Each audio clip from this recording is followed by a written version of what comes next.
Olá, pessoal! Estamos aqui novamente para mais uma aula sobre números primos. A parte teórica eu vou deixar lá no blog proibidocolar.blogspot.com, tá bom? Então vamos lá. Número primo é um número que tem apenas dois divisores, ou um e ele mesmo.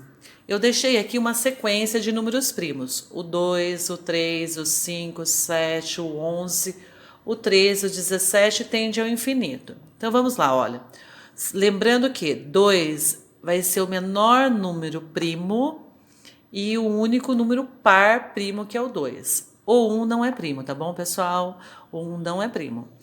E então o menor número primo é o 2, e ele é o único par. Então vamos pegar o 2. Se você pegar o 2, ele é divisível apenas por 1 e pelo 2, que é ele mesmo, dois divisores. O 3, ele é divisível por 1 e por 3, que é ele mesmo, então dois divisores, então ele é um número primo. O 5 tem como divisor o 1 e o 5, então o que acontece? Ele também é número primo. O 4 não é, porque olha, o 4 ele é divisível por 1, por 2 e por ele mesmo. Eu tenho 3 divisores, então o 4 não é um número primo. Depois o próximo aqui, de número primo, é o 7. Não aparece o 6. Por quê? Além dele ser par, 6 é par. Se ele já é par, eu já sei que ele não é um número primo, porque o único par primo é o 2. Mas veja o 6, olha, tem como divisor o 1, o 2, o 3 e ele mesmo. Então, ele tem mais de dois divisores, então ele não é primo. Então, é assim por diante. Então, os primos aqui é o 7, o 11, o 13, o 17, assim por diante, tá bom? Então, não se esqueçam. Dois divisores tem que ter o número primo, o 1 e ele mesmo. E o menor número primo par é o 2. E o 1 não é primo, tá bom? Vamos verificar agora se 21 e 23 são números primos. Como nós vamos verificar? É o seguinte, nós vamos pegar os números e olhar os números menores que eles que são primos. E fazer o quê? E nós vamos fazer a divisão. E quando nós fizermos a divisão e não der resultado, tiver dois divisores somente, nós saberemos se ele é primo ou não, tá bom? Então vamos lá. Eu vou pegar 21 e vou dividir por 2. Quando eu pegar 21 dividido por 2, vai dar 10 e o resto é 1. Então eu já sei que 21 não é divisível por 2. Até aí, beleza. O 2 não é divisor de 21. Vamos lá para o próximo número primo. Eu estou pegando a sequência de números primos, tá? Olha, eu peguei o menor, número primo 2. Agora eu vou pegar o próximo 3 e fazer a divisão. 21 dividido por 3 vai dar 7, deu o resultado exato. E vou parar por aqui. Não vou pegar 21 dividido por 5 agora, que seria a próxima sequência. Mas por quê? Pensa comigo, olha. Então eu já sei que 21 ele é divisível por 1, por 3 e por ele mesmo. Então até aí eu já sei que ele tem 3 divisores, o 21. Então ele não pode ser primo, tá? Então aqui eu já coloquei embaixo todos os divisores de 21, que é o 1, o 3, o 7 e o 21. Olha, tem 4 divisores.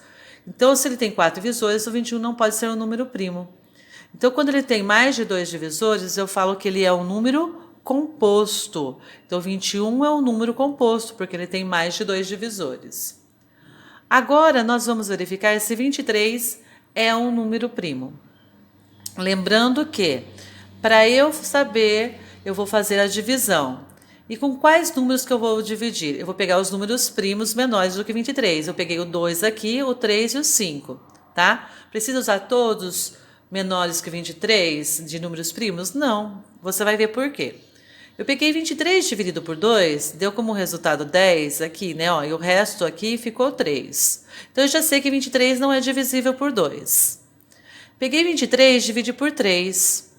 Deu o quociente 7 aqui e sobrou 2. Então, já percebi também que 23 não é divisível por 3. Mas por que eu estou continuando a conta? Preste atenção aqui, ó.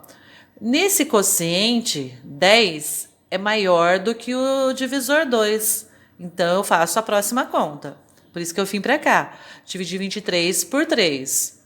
Quando eu dividi 23 por 3, o quociente deu 7, que é maior do que 3. Então, eu continuo a conta novamente. Agora, o próximo número primo, depois do 3, é o 5. Então, eu peguei 23 e dividi por 5. Quando eu peguei 23 e dividi por 5, deu como quociente 4 e o resto 3. Agora você observa o seguinte, ó. O quociente 4, ele é menor do que o divisor. Então, eu não vou continuar com a conta. Não vou pegar 23 e dividir pelo próximo número primo, que é 7. Não. Quando aqui o quociente se torna menor que o divisor, eu paro. E você percebeu que todos sobraram restos. Então, quer dizer que 23 não é divisível por 2, 23 não é divisível por 3 e 23 não é divisível por 5. Então, o que acontece? Então, eu posso falar que 23 é um número primo, porque ele vai ter só como divisor o 1 e ele mesmo, tá? Então, eu vou fazendo as contas, como eu falei para vocês. Quando eu atingir o quociente menor que o divisor e não deu para dividir por nenhum dos números, então eu verifico que ele é um número primo, tá bom? Agora, o segundo passo é a decomposição de números primos, ou seja, eu vou escrever um número só com números primos. Isso chama-se também fatoração. Então eu falo assim, ó, vai fatorar um número. O que você vai fazer? Você vai decompor ele em números primos, vai escrevê-los em número primos. Então aqui eu vou fazer a fatoração de dois números para vocês verem. Olha, eu vou pegar o 42. Olha o que eu vou fazer? Eu vou escrever em números primos. Então eu só vou dividi-los pelos números primos da sequência aqui, olha, que é o 2, o 3, o 5, o 7, o 11, o 13 e o 17, conforme a necessidade. Então, eu peguei 42. 42 é um número par, então eu vou dividir pelo menor número primo par, que é o 2, que está aqui em cima. Então, eu peguei 42, dividi por 2. Quando eu peguei 42, dividi por 2, tem como resultado 21. Eu pego o 21 e coloco aqui embaixo, tá? Olha. Daí o 21 não dá mais para dividir por 2, porque ele é ímpar. Então, daí eu vou para o próximo número primo, que é 3. 21 dividido por 3 tem como resultado 7. Daí o 7 eu coloco aqui. Daí o 7 também não é divisível mais por 3. Não é divisível pelo 5, eu vou para o próximo primo, que é o 7. 7 dividido por 7, 1. Quando aqui chega 1 embaixo, eu paro de fazer a divisão. Então, quais são os divisores de 42? O 2, o 3 e o 7. E esses três são números primos. Então, como eu posso escrever o 42? Eu posso escrever o 42 como 2 vezes 3 vezes 7. Então, aqui, olha, é um produto de fatores primos, onde eu escrevo 42.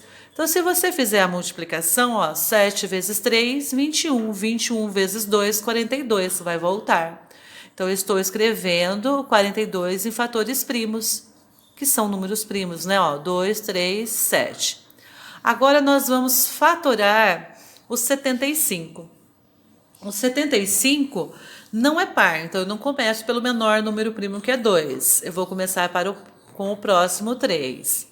75 dividido por 3 vai ter como resultado 25. Então, daí eu vou pegar e pôr o 25 aqui embaixo. Agora, 25 não dá para dividir mais por 3. Eu vou para o próximo primo, que é 5. 25 dividido por 5 tem como resultado 5. Então, eu ponho o 5 aqui. O 5 ainda é divisível por 5. Então, eu continuo com o número primo aqui, 5. 5 dividido por 5 dá 1. Quando chega no 1 aqui, eu vou parar, porque já chegou no 1. Então, você percebeu que aqui aqui estão os divisores primos, tá? Então, o 75 eu comecei com 3, deu 25. 25 dividido por 5 deu 5. E o 5 dividido por 5 dá 1. Então, agora, o que seria esse número? Esse número seria o quê? É 3 vezes 5 vezes 5. Mas eu coloquei o quê? 3. E coloquei o 5 ao quadrado. Lembra que nós aprendemos lá em potência? Eu tenho a multiplicação de dois termos iguais. Então, eu copio aqui a base, que é o 5, e coloco o expoente 2, que quer dizer a mesma coisa. Porque 5 ao quadrado é 5 vezes 5, que dá 25. 25 vezes 3 dá os 75. Então, o que eu fiz aqui? Eu escrevi esse número em fatores, o 75, em fator primos, que é o 3, e o 5 elevado ao quadrado. Poderia ter ficado 3 vezes 5 vezes 5? Poderia, mas vai sempre aparecer dessa maneira aqui, tá bom? Então, fatorar, o que é fatorar? É decompor números em fatores primos, tá bom? Ou a mesma coisa que a decomposição. Agora aqui nós vamos fazer um processo inverso. Eu tenho um número que está escrito em fatores primos e quero descobrir quanto vale esse número. Então aqui está 2 elevado ao cubo vezes 3 vezes 5. Você percebe que o 2, o 3 e o 5 são fatores primos. Então primeiro eu vou tirar o 2 ao cubo. 2 ao cubo é 2 vezes 2 vezes 2. Copio o 3 e copio o 5. 2 vezes 2, 4. 4 vezes 2, 8. 8 vezes 3, 24. 24 vezes 5, 120. Então, 120 está escrito aqui em cima na forma fatorada. Lembrando que quando eu tenho fatores iguais, eu escrevo em forma, ou seja, de potenciação, tá? Aqui nós ficamos então, pessoal. Espero que vocês tenham entendido essa minha explicação. Qualquer dúvida, vocês entrem em contato comigo. Um grande beijo e até a próxima!